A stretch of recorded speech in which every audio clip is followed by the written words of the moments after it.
नमस्कार दोस्तों। आज के इस वीडियो में मैं ये डिटेल में बताने जा रहा हूँ कि जब हमने डिसाइड किया यूएस टू इंडिया मूव होने का, तो जो सबसे बड़ा क्वेश्चन था, how to move your stuff from US to India and what are the ways. There are many companies who supports to transfer your goods from US to India, and but there are a lot of uncertainties and question marks. अगर आपके पास कम सामान है, you can use FedEx service, you can use any other service. तो 3 boxes हैं, 4 boxes हैं, तो वो flight में भी चले जाते हैं।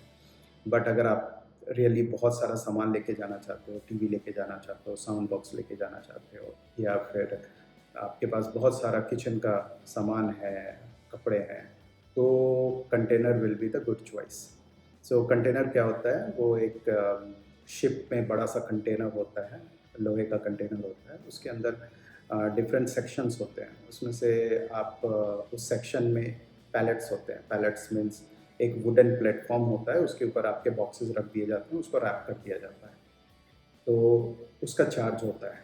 सो everything is calculated based on the volume, not on the weight.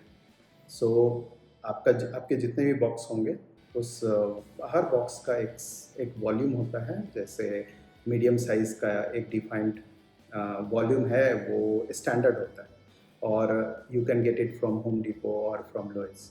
So large box हुआ, और एक एक्स्ट्रा लार्ज बॉक्स हुआ, एक स्मॉल साइज़ हुआ, तो डिफरेंट साइज़ के बॉक्स होते हैं। सो फर्स्ट ऑफ ऑल आपको वो बॉक्स लेकर आना पड़ेगा घर, और एटलीस्ट कुछ सामान रख के देखना पड़ेगा कि अगर एक बॉक्स में इतना सामान जाता है, तो how many boxes you will require to do the complete packing. और उसके बाद टीवी के लिए अलग से बॉक्स आता है, अगेन होम डिपो में आता है। अगर आपके पास पहले से टीवी का बॉक्स है, well and good, but you have to make sure कि उसमें जो थर्माकोल और जो साइड के लाइनिंग्स होते हैं वो अवेलेबल हों, अदरवाइज आपका टीवी टूट भी सकता है। तो you have to pack it very well. तो हम लोगों ने पहले साइज़ का एस्टिमेट लिया, हाउ मेनी बॉक्सेस रिक्वायर्ड। तो उसके लिए होम डिपो से या लोइस से आई बिलीव हम लोगों ने 4-5 बॉक्स लेकर आए, क्योंकि हमारा फर्स्ट टाइम था, हमें कुछ पता नहीं था एक बॉक्स में कितना जाएगा, क्या जाएगा। जब उसमें सामान रखना शुरू किया, तो वो बॉक्स मीडियम साइज़ का दिखने में तो बड़ा था, लेकिन एक्चुअली तुरंत फिल हो गया थोड़ा सा सामान रखने में ही।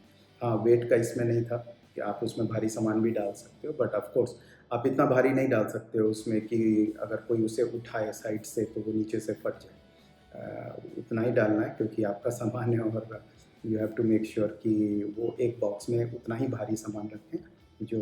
और जो बॉक्स भी होता है उसका क्वालिटी होता है, 2 तरह के क्वालिटी होते हैं, एक नॉर्मल होता है और एक हैवी ड्यूटी होता है। सो प्रेफर कीजिए कि हैवी ड्यूटी लिया जाए, ताकि आप उसमें थोड़ा भारी सामान भी चला जाए तो उसमें कोई प्रॉब्लम ना हो। तो ये सब करने के बाद जब हम लोगों ने गूगल पे सर्च किया, और we reached out to many companies, जिसको हमने अपना नंबर ऑफ बॉक्सेस दिया कि अप्रॉक्स हम लोगों को आई बिलीव 35-40 बॉक्सेस लग रहे थे। तो उसका एक एस्टिमेट करके हम लोगों ने कोट ले लिया। कोट को we try to understand, different company gave a different quote, so we had to talk to them कि वो डिफरेंस क्यों है। क्योंकि अगर प्राइस एक बॉक्स का फ्यू डॉलर्स है, तो वो that has to be just multiplied. But ऐसा होता नहीं, उसमें बहुत सारे हिडन ट्रुथ्स होते हैं जो कि लोग आपको बताते नहीं हैं, कंपनीज आपको बताती नहीं है। They will talk very nicely to you that they will take care everything, there is no hidden thing, but there are many, I will tell you. So हम लोगों ने फाइनली यूनिवर्सल को चूज़ किया, क्योंकि comparatively they had a very clear guidelines, and the quote was very simple and clear. जो पैसे हैं वो वहाँ पे कैलकुलेट करके number of boxes multiply by their box, and then there was some palleting charges, there was some insurance. If you want you can take the insurance on your goods. वो उसका limit होता है, I believe 3000 या कुछ होता है, up to 3000। But उसमें बहुत सारे क्लॉज हैं जो आपको पढ़ लेना चाहिए कि किस कंपनी के इंश्योरेंस में क्या क्या क्लॉज है।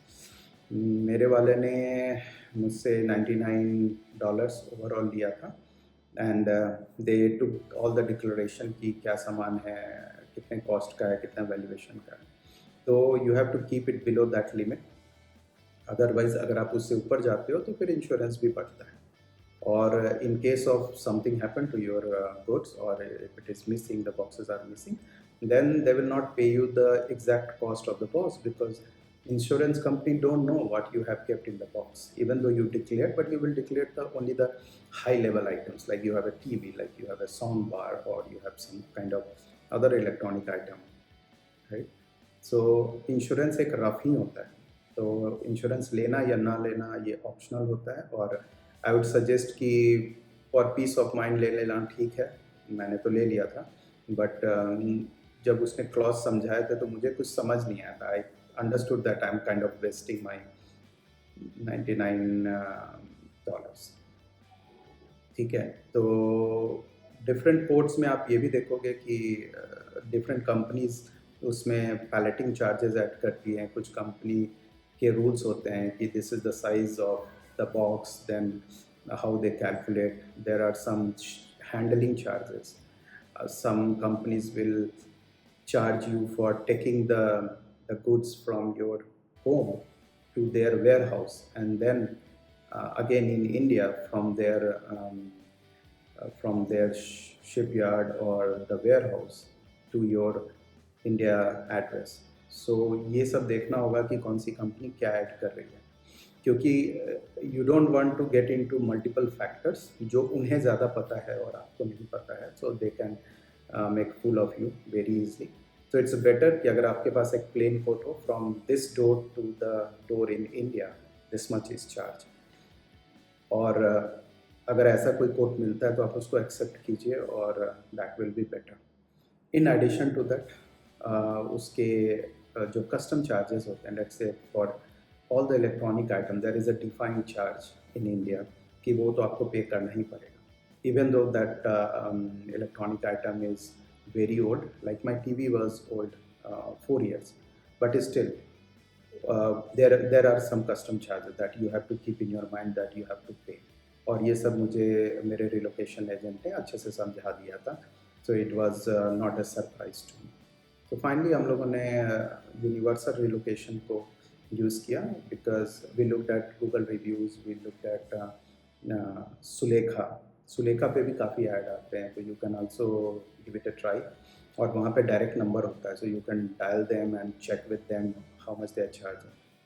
But you know, if you are sending lot of your personal items, you want to make sure you go with a bigger company than a smaller company. But I'm not saying कि smaller company से कुछ problem हो सकता है, but मैंने choose किया एक बड़ी कंपनी ताकि I have a piece of mind and I can sleep well कि मेरा सामान है तो ठीक है, वो पहुंच जाएगा और there is no problem. So ये सब करने के बाद after getting the quote from Universal Relocation we started doing the packing, and packing कैसे करना है उसका एक खास तरीका होता है, that we also looked at YouTube and understood it well. So you have to pack similar items in one box. So kitchen का आइटम बॉक्स में रखो आप, और उसमें अंदर बबल रैप कर दो। You can also put side lining so that वो इधर उधर टकरा कर फिर वो टूट ना जाए, तो आप उसको प्रॉपर्ली रख सकते हो बॉक्स में। और उस बॉक्स के ऊपर आप एक लेबल डाल दो with your name, with your phone number and what is inside that box. I know it is very very hectic work, क्योंकि जब आप इतने सारे बॉक्सेस बना रहे हो, हर बॉक्स पे स्पेसिफिकली लिखना बहुत ट्रिकी होता है। तो हम लोगों ने क्या किया, ऑन एन एवरेज एक सिंपल सा लिख दिया कि ओके, किचन आइटम्स और फ्रेजाइल आइटम्स और क्लोथ्स। एक बॉक्स पे लिखा शूज़, सो शूज़ वाले 4-5 बॉक्स हो गए हैं, क्लोथ्स के 10-12 बॉक्स हो गए हैं, किचन के 10-12 हो गए हैं, और फिर और भी बहुत घर के सामान होते हैं जो कि उसमें रख दिया, general items and everything, and we numbered it 1 2 3 4 up to how many boxes we had. फिर रिलोकेशन एजेंट का एक एक्सेल सीट वो भेजते हैं जिसमें we have to mention which box has what item and what is the approx value of that. So वो Excel sheet में आप डाल दो box number 1 and kitchen item and approx value is this. सब कुछ अप्रॉक्स में डालना, you can not calculate exact क्या वैल्यू है, and that amount is only for the insurance की जो टोटल सम आना चाहिए वो I believe $2,900 something which is approx $3,000 उसके अंडर आना चाहिए। अदरवाइज गवर्नमेंट के अदर रूल्स होते हैं जो अप्लाई हो जाएंगे, तो we don't want to get into that situation. तो ठीक है, उससे ऊपर का वैल्यू तो यूज्ड आइटम का क्या ही होगा, तो ठीक है। वो सारे नंबरिंग्स एक्सेल सीट में डाल के and then you have to send it to the relocation agent. वो और भी टर्म्स एंड कंडीशंस के पेपर वर्क होते हैं, everything is online. So you pay them the initial amount, some 20-30% they will charge, and then they will start the paperwork. Everything you will get, you fill it, sign it, scan it back and send it to them. And तब फिर वो एक दिन schedule करेंगे, जिस दिन वो अपना आकर उनकी ट्रक आकर आपका सामान वो पिक कर लेगी। और they will not directly put it into the container, no, they will take it to their warehouse and your goods will be sitting there for quite some time. And then once they have a collection of, like, they will have multiple clients and they think this much is enough for one container. And I told you at the beginning, एक container होता है, उसमें different sections होते हैं। You can buy the whole container if you have lot many boxes.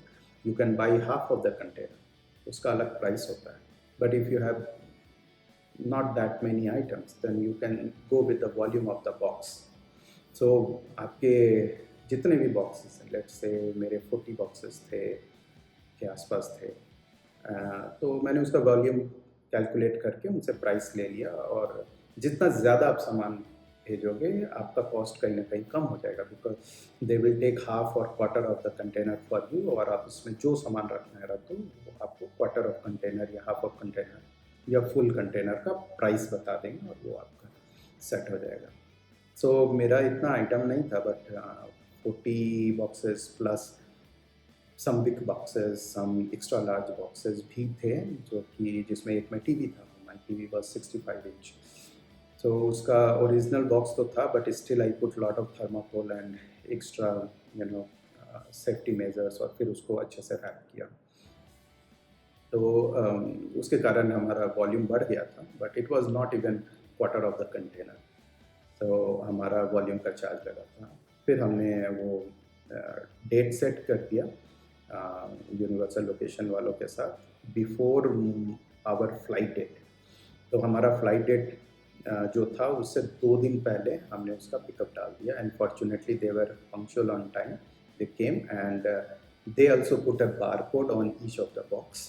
सो वो barcode में based on my Excel sheet उनके numberings थे, और उनका कुछ कोड होगा to identify my details and all. So they put on all the boxes, they had the printouts, so they put it on and they make sure that the box was properly taped. तो हमने पहले से ही, क्योंकि YouTube वगैरह पे ये सब video देखा था, तो मैंने उसको I put really extra effort in wrapping all the boxes properly so that they don't break, और ऐसा नहीं है कि उसको उठाते वक्त नीचे से खुल जाए। तो वो सब इंश्योर किया था, क्योंकि हमारा सामान है, थोड़ा टेप ज़्यादा भी लगा दोगे तो ऐसा कुछ नहीं है कि कुछ बिगड़ जाएगा। So it's better to put more tapes and wrap it properly, surrounded with tapes, and on top हमने वो एक थिन प्लास्टिक आता है फॉर पैकेजिंग, आप उसका भी यूज़ कर सकते हो। तो उसको भी एक बार रैप करके फिर उसके ऊपर टेप लगा दिया। तो it was like full box with all the safety measures. Even तो किचन का आइटम था, फ्रेजाइल आइटम था, और या शूज़ ही क्यों ना थे, हमने सारे बॉक्स को एक तरह से पैक किया और उस पर लेबलिंग कर दिया। It was lot of effort, but ठीक है, this are part of relocation. So उसने वहाँ से गुड पिक कर लिया, और फिर वो अपने वेयर हाउस लेकर चले गए, and we had nothing left. बहुत सारा कुछ हमने सामान जो फेंकना था वो भी हमने फेंक दिया था, तो empty apartment.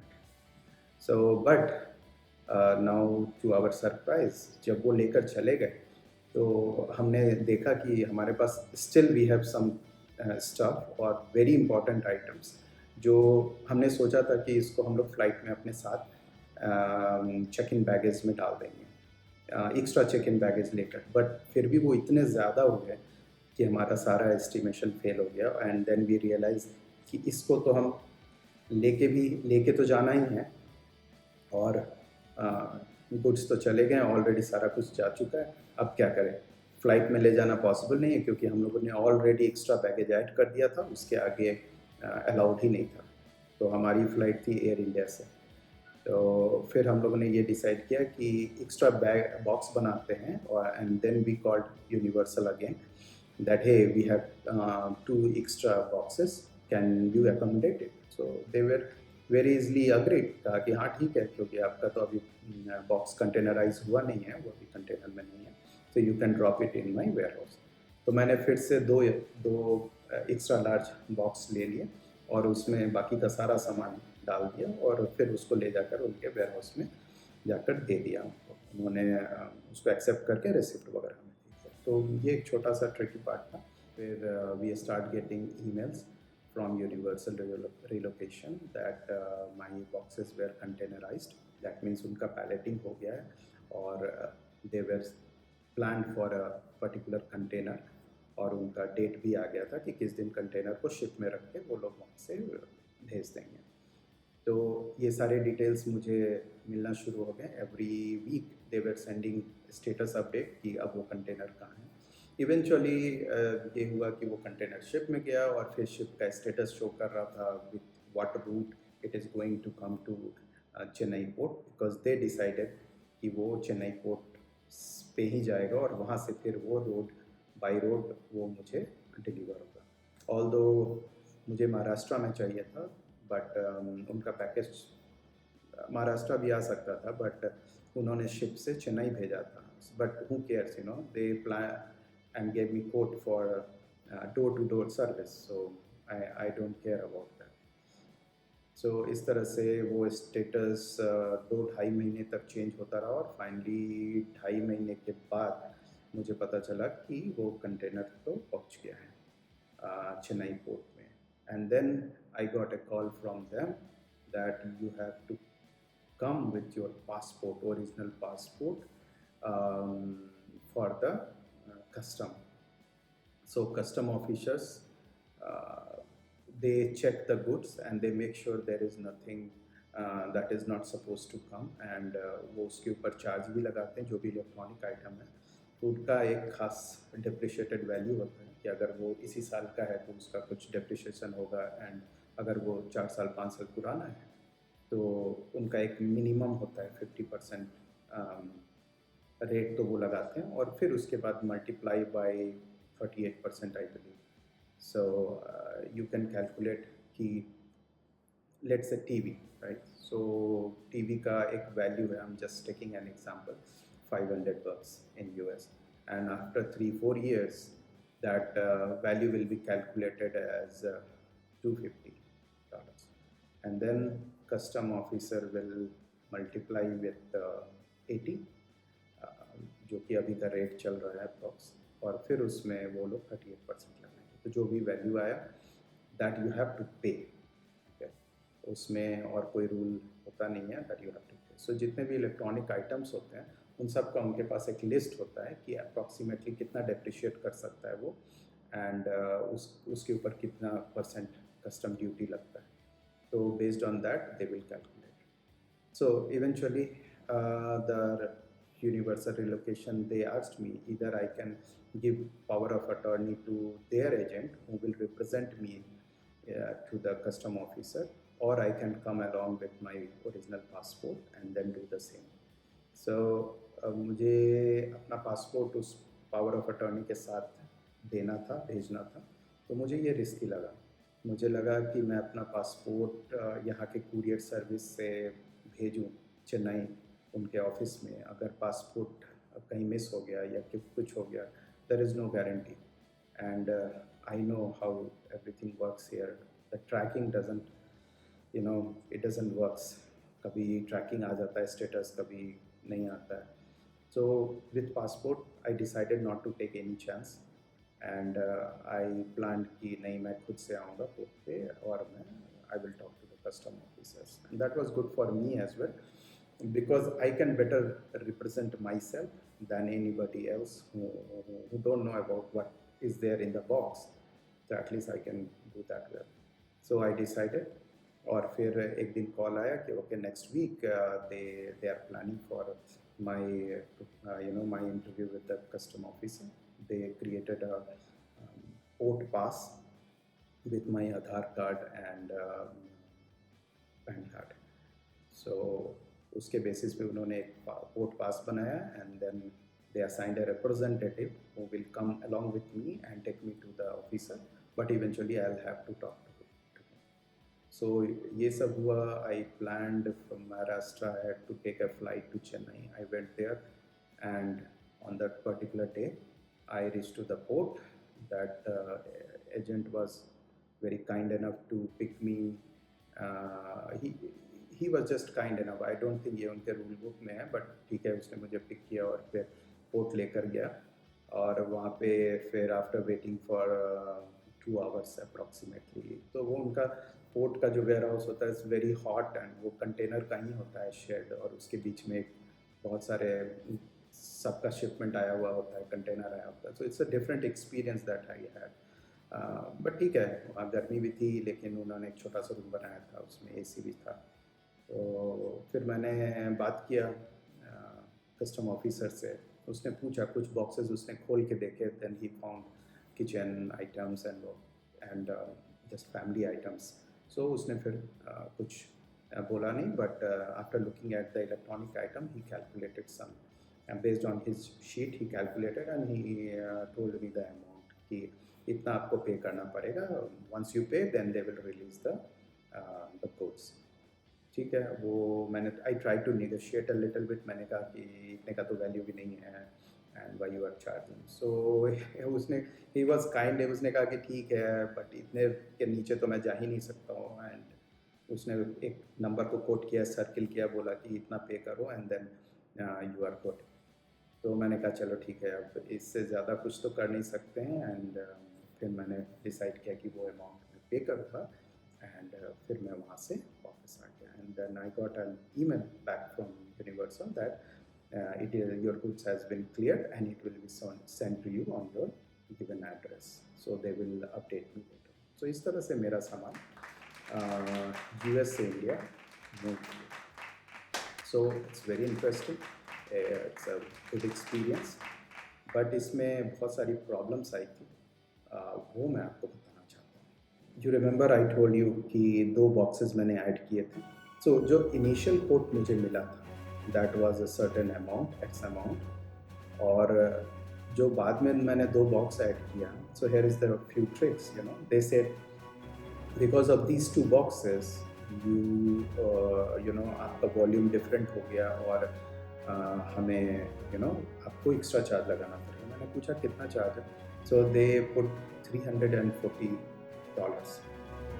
So they put $340 for only 2 boxes. I was quite surprise कि मेरे इतने सारे बॉक्सेस हैं, 40+ GB plus something big boxes.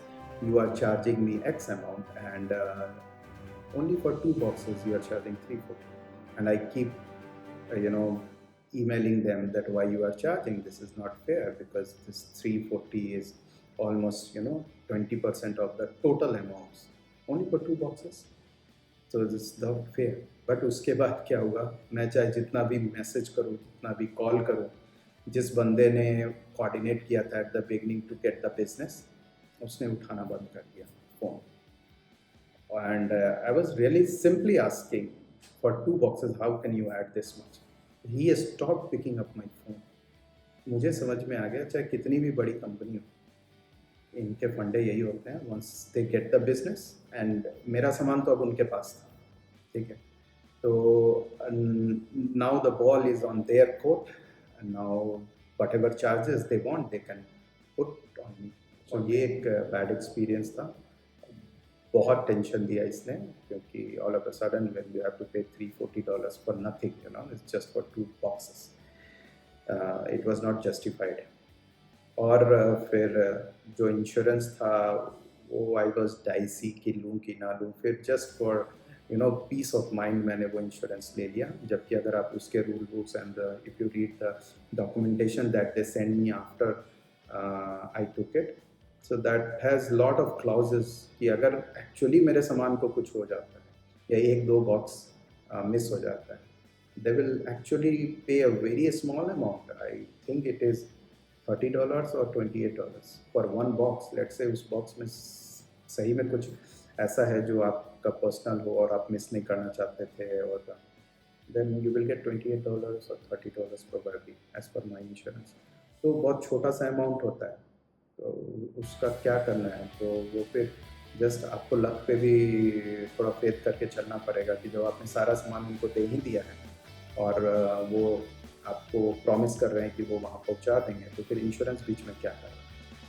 ठीक है, बट मैंने तो ले लिया था और मुझे लगा कि $99 is okay for piece of mind. Relocation में और सामान भेजने में कोई खास प्रॉब्लम हुई नहीं मुझे, और मेरा सामान पहुंच गया इंडिया।